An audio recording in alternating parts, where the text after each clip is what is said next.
이 컨퍼런스에 초대해 주셔서 감사합니다. 제가 말씀드릴 내용은 반도체 기술의 현황입니다. 이 그래프는 매우 유명한 그래프인데요. 보시면 이제 1965년에 만들어진 그래프입니다. 여기 보시면 이제 포인터가 하나, 둘, 셋, 한 5개 정도의 포인트가 있는데, 시작점이 이제 1959년입니다. 이 1959년은 집적회로 특허가 나왔던 시기고요.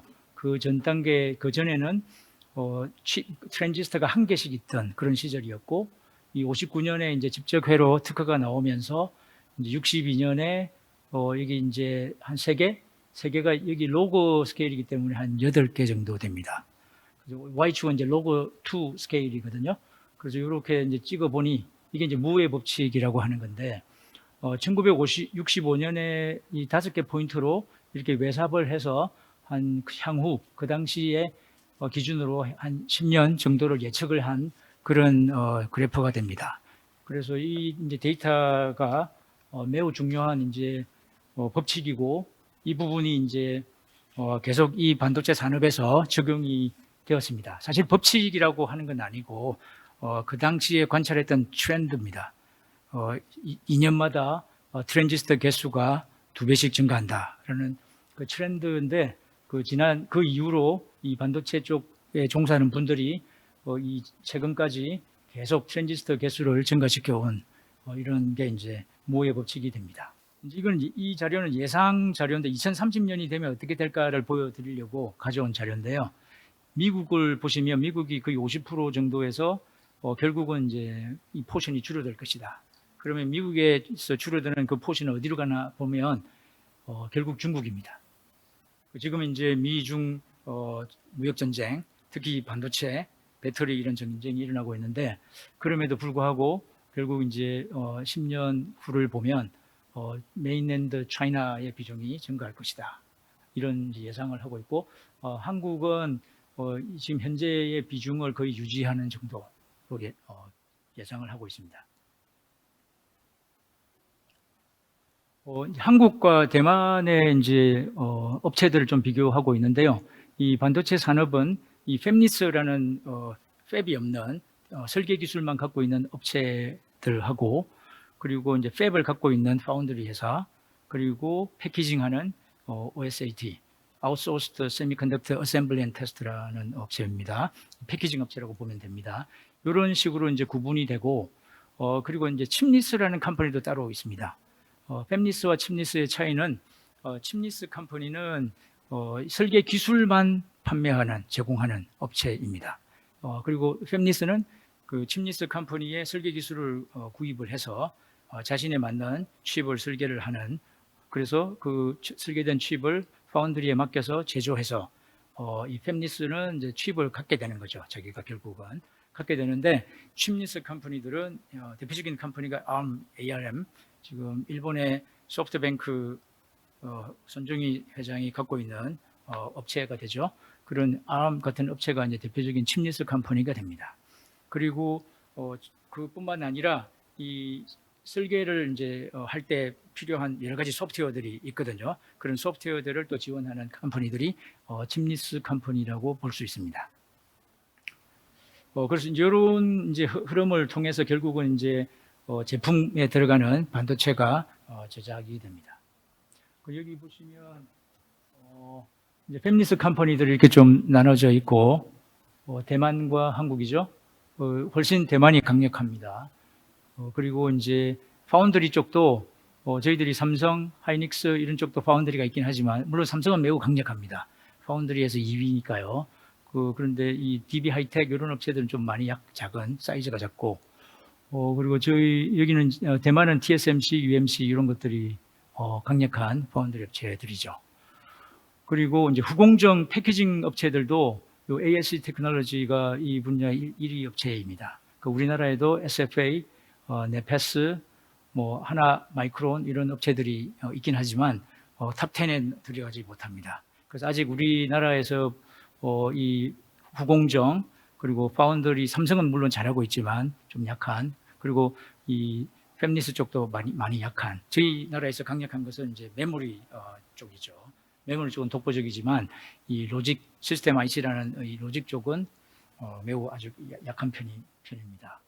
이 이제 소자의 변천인데요. 이게 2000년부터 최근까지 인텔에서 인텔이 그동안 주도를 해 왔거든요.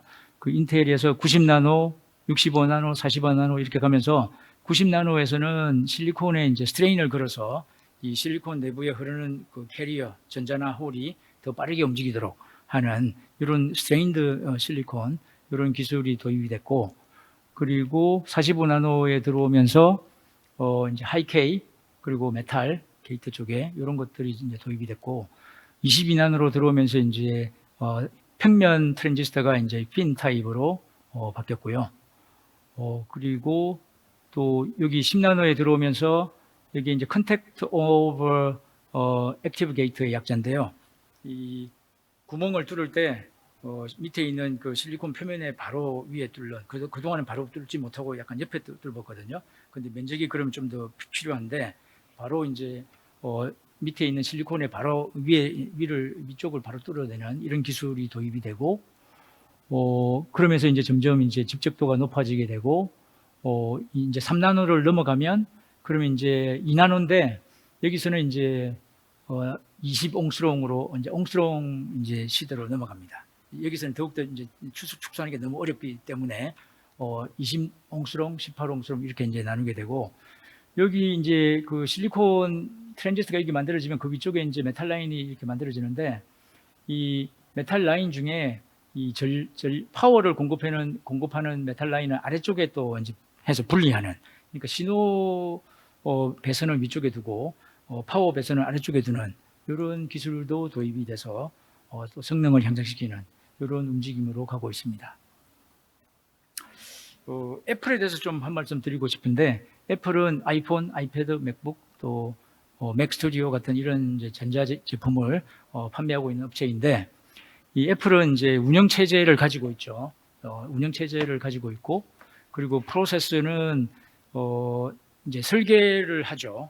설계를 하고, 그래서 아이폰과 아이패드에는 이 애플에서 설계를 해서 TSMC에서 이제 제조해서 자기 제품에 탑재하는, 그래서 프로세스 능력도 있는 거죠. 그 최근에 들어오면서 이제 애플 실리콘이라고 해서 M1 칩을 3년 전에 이제 출시를 했습니다. 출시를 함으로써 이제 맥북 그리고 맥 PC 이런 쪽에 CPU도 이제 자체 칩을 사용하기 시작했습니다.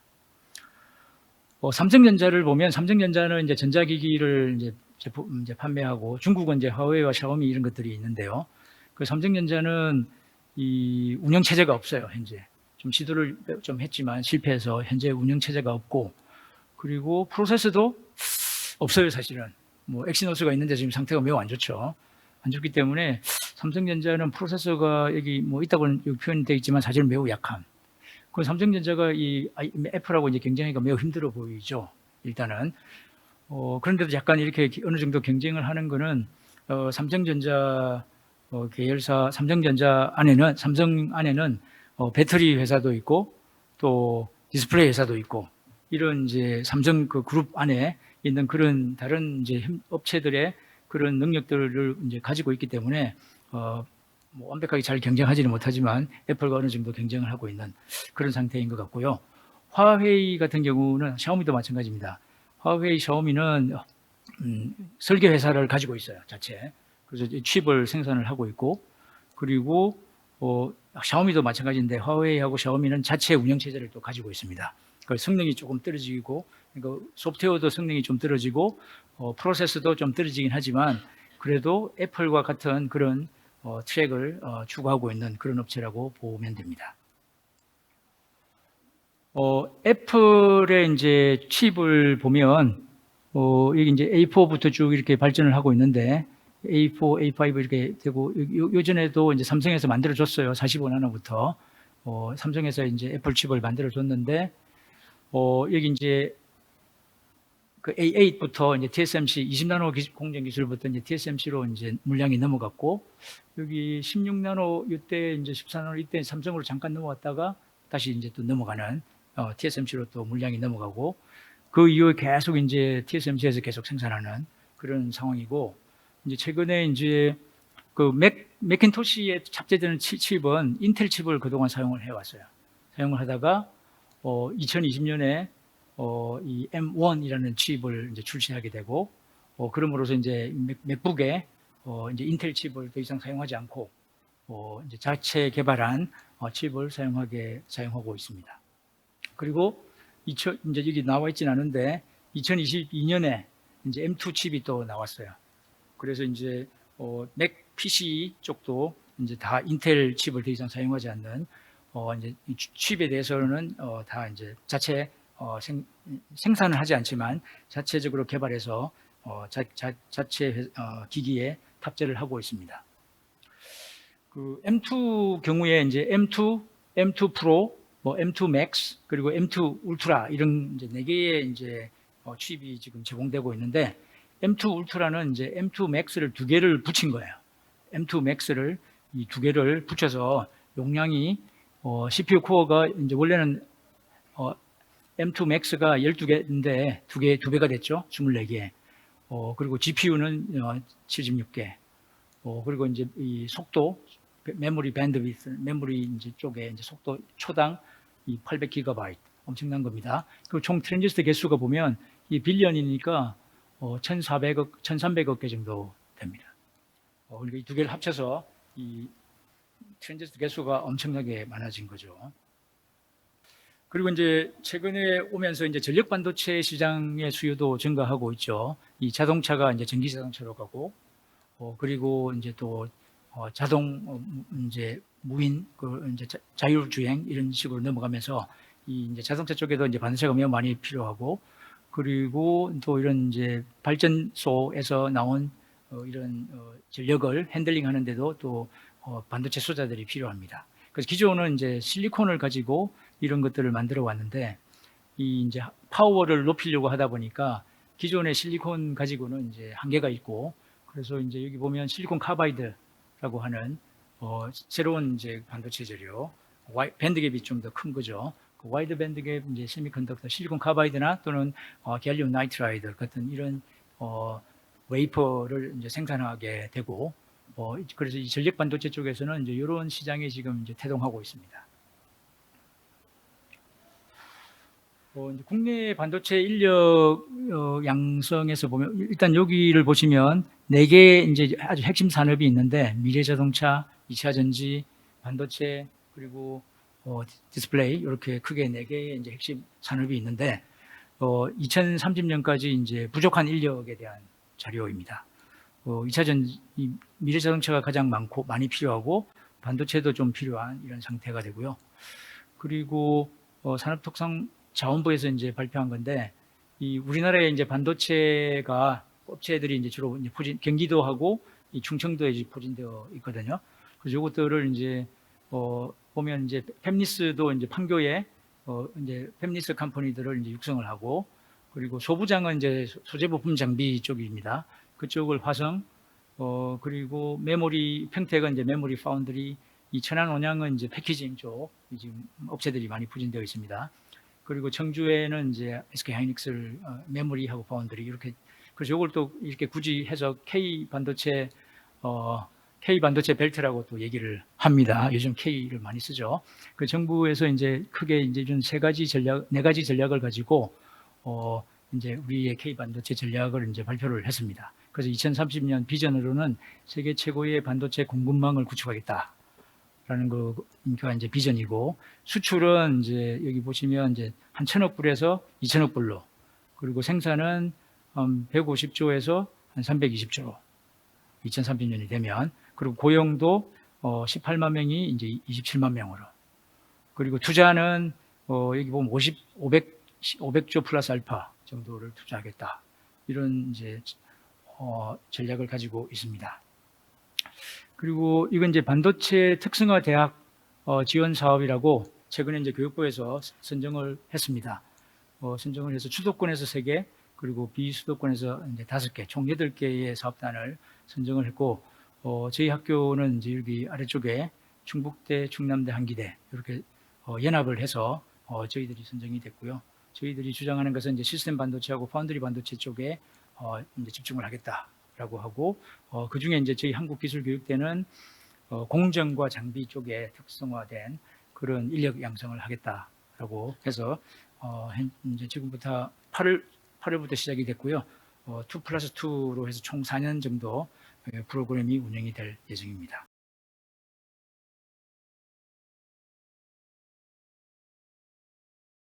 한국기술교육대학의 정영주입니다. 이게 초대해 주셔서 감사드리고요. 오늘 제가 말씀드릴 내용은 이 모빌리티 시대를 여는 배터리 기술이라는 제목으로 말씀을 드리도록 하겠습니다. 요즘에 이제 늘 언론에 자주 방영돼서 우리가 다 아는 건데요.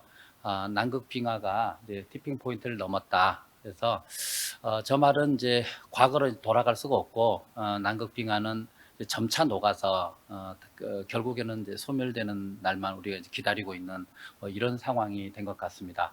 그래서 지금 저 원인으로는 아무래도 이제 탄소 배출이 많아서 이제 온실가스라고 하는 것들이죠. 그걸 어떻게든지 줄이자, 산업 전반에 대해서 이제 배출량을 줄이기 위한 노력들이 이제 되고 있는데요. 그런 어떤 이 시대적인 배경하에서 이 배터리 산업과 전기차 산업이 이렇게 성장을 하고 있는 것 같습니다. 이 모빌리티라는 이제 말이 있는데요. 이 배터리에 의해서 이제 구동되고 움직이는 어떤 그런 이제 요즘은 이 모빌리티 시대라고도 하는데, 그래서 이제 우리가 이제 이런 시대를 이제 살고 있는 것 같습니다. 지금 보면은 저희가 아침에 일어나서 휴대폰을 만지고 또 이제 직장에 가서 노트북을 만지고 이제 이런 일을 하고, 또는 더러는 이제 전기차를 운행하기도 하시고, 그래서 지금 이제 LIB라는 이 리튬 이온 전지를 LIB라고 하는데요. 이 제품이 우리 일상생활 이제 깊숙이 들어와 있는 것을 알 수 있습니다. 그래서 어느덧 이제 우리는 이 배터리하고 뗄래야 뗄 수 없는 평생 같이 가는 그런 시대인 것 같습니다. 그리고 앞으로 뭐 저희 자손들도 이제 이 배터리를 대대손손 이제 쓰게 되는 것이지요. 이제 배터리는 이제 어느덧 그 에너지 산업 전 분야에 이제 기반 기술로 이제 정착이 돼 있어서 이 배터리를 이제 하는 이 업계에서는 이 배터리는 디바이스를 이게 가동시키는, 사람으로 말하면 혈액을 공급하는 심장과 같은 그런 역할을 해서 디바이스의 심장이다, 뭐 이런 생각들을 하고 있는 것 같습니다. 배터리가 사용되는 분야는 생각보다 꽤 넓은데요. 그래서 첫 번째로 이제 스마트폰처럼 사람이 휴대하는 휴대용 전자기기 분야가 있습니다. 그리고 두 번째는 사람과 물건을 수송하는 수송용 분야가 있고, 그 다음에 이제 자율주행체, 그래서 드론이라든지 그 다음에 365일 24시간 떠 있는 어떤 비행체, 그리고 집에는 이제 전기 청소기 뭐 이런 것들이 있겠죠. 그리고 배터리가 쓰이는 또 다른 분야는 좀 미래 산업이 될 것 같은데요. 에너지 저장 시스템, 이렇게 크게 네 개의 제품군으로 이렇게 나눠볼 수가 있습니다. 과거 초창기에는 이 리튬이온 전지가 탄생한 것이 1990년 일본 소니사에 의해서 개발이 됐었죠. 그래서 어느덧 이제 33년이 됐는데요. 초창기 한 20년 동안은 이 휴대용 전자제품에 이제 그 주로 사용되어 왔었습니다. 그러다가 2010년부터는 이제 전기차 산업이 태동하면서 지금은 이 배터리 시장을 전기차 산업이 이제 주도하고 있다, 이렇게 생각하시면 되겠습니다. 이 금융에서 72의 법칙이라고 있는데요. 우리나라 저희 지금 국가 경제 성장률이 올해 대략 한 1.5% 이렇게 생각을 하는데요. 작년에 우리나라 국민 소득이 3만 불이 살짝 넘었는데, 그러면 우리 이제 후대에 그 후손들이 6만 불 시대를 맞이할 날이 올 텐데요. 그 6만 불 시대가 언제가 될 것이냐. 그래서 1.5%는 계산하기 좀 어려우니까 2% 경제 성장률을 호프리 달성한다고 보고요. 그러면은 6만 불이 되는 때가 이제 36년이 걸린다는 뜻입니다. 그래서 이제 전기차하고 이제 배터리 이쪽 산업은 전후방 산업을 에버리지 내면은 대략 한 30% 중반대가 됩니다. 그래서 앞으로 한 10년간 솔리드하게 이 성장률을 이제 유지할 것이라고 이렇게 사람들이 생각을 하고 있는데요. 그래서 2년마다 이제 더블이 된다는 거죠. 그래서 지금은 이 산업이 어떻게 보면은 아직까지는 그렇게 크지 않은 것 같은데 앞으로 한 10년쯤 지나면은 30배, 32배 정도 이제 증가한다. 그래서 이런 엄청난 성장, 굉장히 가파르게 성장하는 이제 산업이 되겠습니다. 그래서 이제 시장 전망을 보면 이제 지금 이제 23년 정도가 되죠. 그래서 이거는 이제 기가와트 아워. 그래서 배터리는 에너지 저장 시스템이기 때문에 에너지의 단위로 표현을 했는데요. 그래서 앞으로 대략 한 7년 정도 지나면은 대략 한 5배 정도 이렇게 여기서 보면은 그 정도가 되네요. 예, 그리고 이 배터리는 이 소재 시장이 굉장히 중요한데요. 그래서 소재 시장도 앞으로 한 10년 사이에 이렇게 큰 폭으로 증가하는 것을 볼 수가 있습니다. 그래서 4대 소재를 이렇게 보고 있는데요. 배터리는 굉장히 간단한 시스템입니다. 그래서 제조 공정도 매우 단순하고요. 어, 그래서 안에 주요 핵심 소재가 4개라고 해서 4대 소재라고 합니다. 그래서 양극 소재, 음극 소재, 그 다음에 이제 분리막, 전해질 이렇게 되겠습니다. 이런 이제 배터리의 전후방 산업을 이렇게 좀 보고 있는데요. 이제 밸류 체인이라고도 하고, 원자재부터 시작해서 소재를 만들고, 그 다음에 전지를 이렇게 제조하고, 그 다음에 이거는 이제 이 전지를 여러 개 만든 거를 우리 배터리 팩이라고 하는데요. 팩 산업이 있습니다. 그리고 전기차 같은 응용 분야가 있고요. 그 다음에 배터리에 대한 서비스가 있고, 그 다음에 요즘에는 이제 리사이클링까지 재활용 또 재사용이라고도 하는데요.